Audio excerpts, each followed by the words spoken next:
poverty ratios have come down, and I think generally there has been a decline in trend over the last 20, 30 years or so. So partly the explanation would be that our poverty rates as a result of economic growth and our welfare program, it has been coming down. Although we don't see that Sri Lanka has been growing that fast, and it is, I think, on average about 5% per annum over the last 25 years or so. But at the same time, with fiscal expansion, and we have also been maintaining an extensive welfare system, poverty alleviation program. So as a result of this general trend, it is not surprising that the poverty rates have come down this time too. But there are certain specific things that we need to highlight, and which have, I believe, which have contributed to the reduction in poverty ratio. Number one, the dividends of peace process. I believe that these surveys reflect the economic changes over the first half of the decade. That means maybe from 2011-12 to 2015-16, so during this period. We know that during this period, a lot of economic activities continue to expand because of the end of the political conflict in 2009.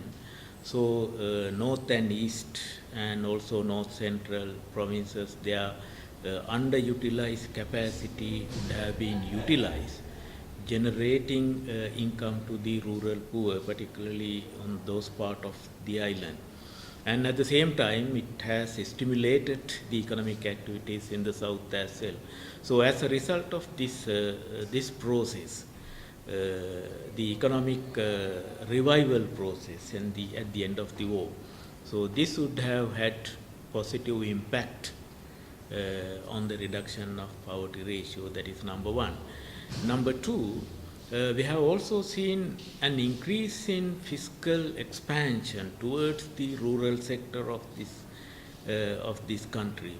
Particularly, as I have noticed, the poverty rates have reduced substantially, more for the rural sector than for the urban sector, which means actually, in fact, it exactly reflects the government's policy agenda during the last 10 years or so, because we have seen substantial improvement in government spending towards the rural sector in various programs, including capital expenditure. Point number three I would like to highlight is what we have seen during this number of years, the change in the inflation rate. In fact, our poverty estimates are also based on expenditure, consumer expenditure.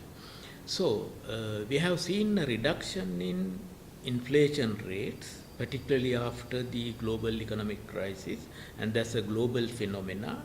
Apart from that global phenomena, our central banks, the monetary policy, have also made a turnaround in the recent past to contain the inflationary pressure building up, so that the monetary policy should have contributed to the reduction in inflation. In fact, last few years it has been somewhere around 4%, the inflation rate, which is substantially low and lower than what we have never seen such a low inflation. So it would have definitely contributed to the improvement in real income of the poor segments of the economy. So these are the specific factors which have contributed to the reduction in the poverty ratios.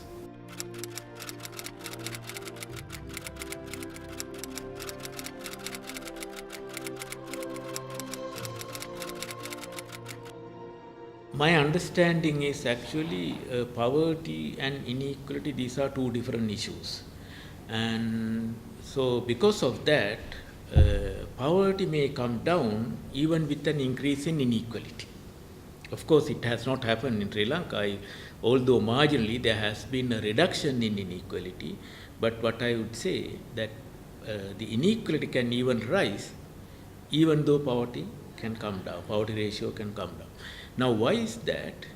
Because the controversial point, I know that some would argue against what I say. What I want to highlight is that rich would have become richer, but at the same time, poor would have also improved their income. So, depending on the rate of this increase, so that you will have statistically different results, whether the inequality would come down or not. So, it does not mean that it has a significant impact on the reduction in poverty level. So, as a result of these two things, when we take it as two different phenomena, I think that what we have seen is although we have made substantial contribution towards poverty reduction program, still the income generation and economic activities, and as far as these aspects are considered, the richest contribution and richest benefit is much more than what the rural people get. It does not mean that rural people are excluded or the poor are excluded. They are also incorporated in the same process, and what we have seen is the shortage of labor in the recent past, and which means actually the income should have also gone up at lower level. So inequality may remain without much changes.